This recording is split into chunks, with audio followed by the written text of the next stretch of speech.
آج ہم آپ کو ایک ایسی شخصیت کی کہانی سنانے جا رہے ہیں جس نے صغیر کی تاریخ کو ہمیشہ کے لیے بدل دیا۔ یہ کہانی ہے ظہیر الدین محمد بابر کی مغلیہ سلطنت کے بانی کی، جو نہ صرف ایک عظیم جنگجو تھے بلکہ ایک شاعر، مصنف اور حکمران بھی تھے۔ بابر کا جنم 14 فروری 1483 کو موجودہ ازبکستان کے شہر اندیجان میں ہوا۔ وہ تیموری سلطنت کے حکمران تیمور لنگ کے خاندان سے تعلق رکھتے تھے۔ صرف 12 سال کی عمر میں بابر کو فرغانہ کی حکومت سونپ دی گئی، لیکن یہ آغاز تھا ایک مشکل سفر کا۔ بابر کو اپنی سلطنت کو بچانے اور بڑھانے کے لیے کئی جنگوں کا سامنا کرنا پڑا۔ انہوں نے سمرقند جیسے شہروں پر قبضہ کرنے کی کوشش کی، لیکن کئی بار ناکامی کا منہ دیکھنا پڑا۔ یہ ناکامیاں ان کے عزم کو مزید مضبوط کرتی گئیں۔ بابر مغلیہ سلطنت کے بانی ایک بہادر، ذہین اور دوراندیش حکمران تھے۔ ان کی زندگی میں کئی ایسے واقعات پیش آئے جہاں انہوں نے اپنے دشمنوں کے ساتھ گفتگو کی اور اپنی حکمت عملی اور فہم و فراست سے انہیں قائل کرنے کی کوشش کی۔ ذیل میں بابر اور ان کے دشمنوں کے درمیان ایک فرضی مکالمہ پیش کیا گیا ہے جو ان کی شخصیت اور حکمت عملی کو اجاگر کرتا ہے۔ منظر: بابر اپنے خیمے میں بیٹھے ہیں جبکہ ان کے دشمن شیبانی خان، ازبک حکمران، جو بابر کے لیے ایک بڑا چیلنج تھا، ان سے ملنے آتا ہے۔ دونوں کے درمیان گفتگو کچھ اس طرح ہوتی ہے: شیبانی خان: ظہیر الدین بابر، تمہاری ہمت دیکھ کر حیران ہو۔ تم نے اپنی چھوٹی سی فوج کے ساتھ میری طاقت کا مقابلہ کرنے کی جرأت کیسے کی؟ کیا تمہیں اپنی موت کا خوف نہیں؟ بابر: شیبانی خان، خوف تو ہر انسان کے دل میں ہوتا ہے، لیکن ایک حکمران کا فرض ہے کہ وہ اپنی رعایا کی حفاظت کے لیے ہر خطرے کا سامنا کرے۔ میں نے اپنی زمین اور لوگوں کی خاطر تمہارے سامنے کھڑا ہونے کا فیصلہ کیا ہے۔ شیبانی خان: تمہاری بہادری قابل تعریف ہے، لیکن تم جانتے ہو کہ تمہاری طاقت میرے مقابلے میں کچھ بھی نہیں۔ تمہاری فوج چھوٹی ہے اور تمہارے پاس وسائل کم ہے۔ کیوں اپنی جوانی کو جنگوں میں ضائع کر رہے ہو؟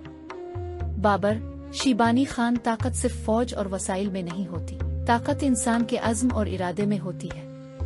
میں جانتا ہوں کہ تمہاری فوج بڑی ہے، لیکن میں اپنے لوگوں کے ساتھ کھڑا ہوں اور یہی میری طاقت ہے۔ شیبانی خان: تم بہت خود اعتماد ہو بابر، لیکن کیا تمہیں لگتا ہے کہ تم ہمیشہ اپنی چالاکی سے جیتتے رہو گے؟ بابر: جیت اور ہار تو قسمت کے ہاتھ میں ہے شیبانی خان، لیکن میں ہر حال میں اپنے اصولوں پر قائم رہوں گا۔ اگر میں ہار بھی جاؤں تو یہ میری شکست نہیں ہوگی بلکہ ایک نیا سبق ہوگا۔ میں ہر تجربے سے سیکھتا ہوں اور اپنے آپ کو بہتر بناتا ہوں۔ شیبانی خان: تمہاری باتوں میں عقل ہے بابر، لیکن کیا تم یہ نہیں سمجھتے کہ ہماری دوستی تمہارے لیے فائدہ مند ہو سکتی ہے؟ ہم مل کر بہت کچھ حاصل کر سکتے ہیں۔ بابر: دوستی کی پیشکش کے لیے شکریہ شیبانی خان، لیکن دوستی اصولوں اور اعتماد پر قائم ہوتی ہے۔ اگر تم میرے لوگوں کو امن سے رہنے دیں گے تو شاید ہم ایک دوسرے کے ساتھ تعاون کر سکیں، لیکن جب تک تمہارے ارادے میرے لوگوں کے لیے خطرہ ہوں گے، میں تمہارے سامنے کھڑا رہوں گا۔ نتیجہ: یہ مکالمہ بابر کی شخصیت کی گہرائی کو ظاہر کرتا ہے۔ وہ نہ صرف ایک بہادر جنگجو تھے بلکہ ایک ذہین اور دوراندیش حکمران بھی تھے۔ انہوں نے اپنے دشمنوں کے سامنے اپنے اصولوں پر سمجھوتا نہیں کیا اور ہر حال میں اپنی رعایا کی حفاظت کو ترجیح دی۔ یہی وجہ تھی کہ وہ بعد میں ہندوستان نے مغلیہ سلطنت کی بنیاد رکھنے میں کامیاب ہوئے۔ بابر نہ صرف ایک بہادر جنگجو تھے بلکہ ایک باصلاحیت مصنف بھی تھے۔ انہوں نے بابر نامہ لکھا جو ان کی سوانح حیات ہے۔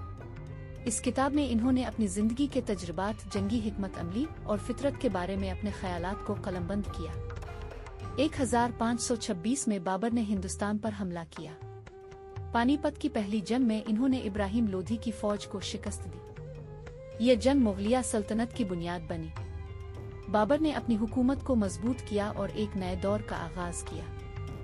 بابر کو فطرت سے گہرا لگاؤ تھا۔ انہوں نے کابل اور آگرہ میں خوبصورت باغات لگوائے جو آج بھی ان کی یاد دلاتے ہیں۔ انہوں نے اپنی سلطنت کو نہ صرف جنگوں سے بلکہ فنون لطیفہ اور ثقافت سے بھی سنوارا۔ 26 دسمبر 1530 کو بابر نے آگرہ میں وفات پائی۔ ان کی آخری خواہش کے مطابق انہیں کابل میں دفن کیا گیا۔ بابر کی میراث آج بھی زندہ ہے جو ہمیں عزم، ہمت اور حکمرانی کے بے مثال سبق دیتی ہے۔ بابر کی کہانی صرف ایک حکمران کی کہانی نہیں بلکہ ایک ایسے انسان کی کہانی ہے جس نے مشکلات کا سامنا کرتے ہوئے ایک عظیم سلطنت کی بنیاد رکھی۔